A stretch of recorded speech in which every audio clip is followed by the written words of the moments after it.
Now we are having all those difficulties again. Finally, we have to say, look, I mean, we got to live together. There will be some selective decoupling, but there should not be, we should not let it spill over.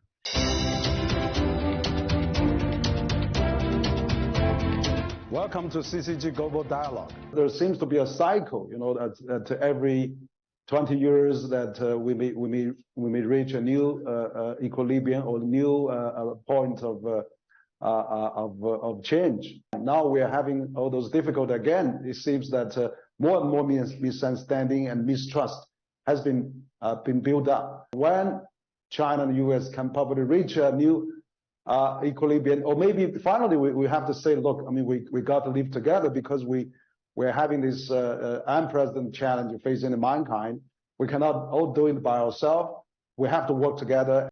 Now, if you date this most recent period from about 2016 or 17, you can say that we're, 6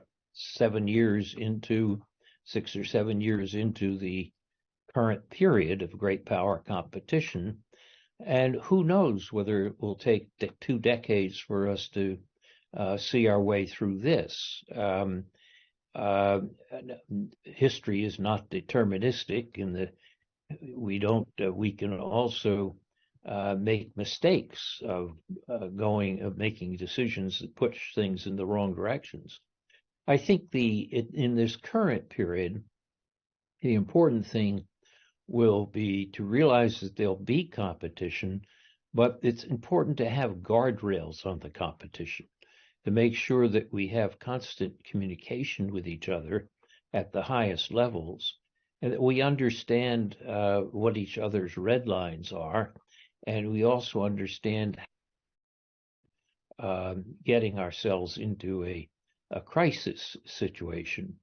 So I think the current period of great competition is likely to last for another decade or so, though nobody can be sure. But we have to make sure that we wind up working together to make sure that things don't get out of hand.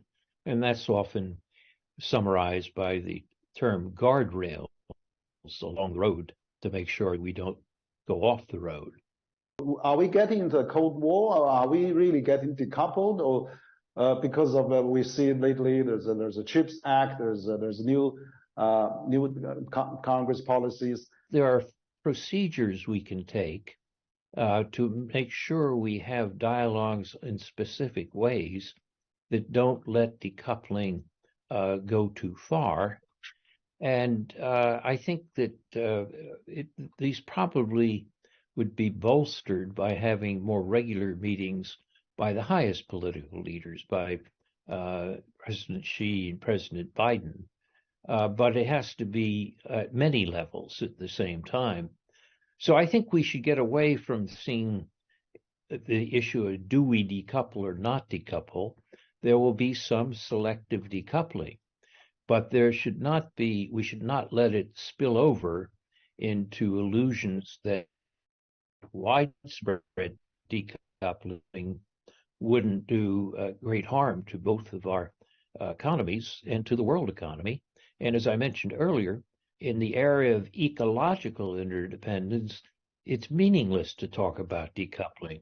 Carbon dioxide that goes into the atmosphere from China or doesn't know how to decouple or how to avoid crossing borders.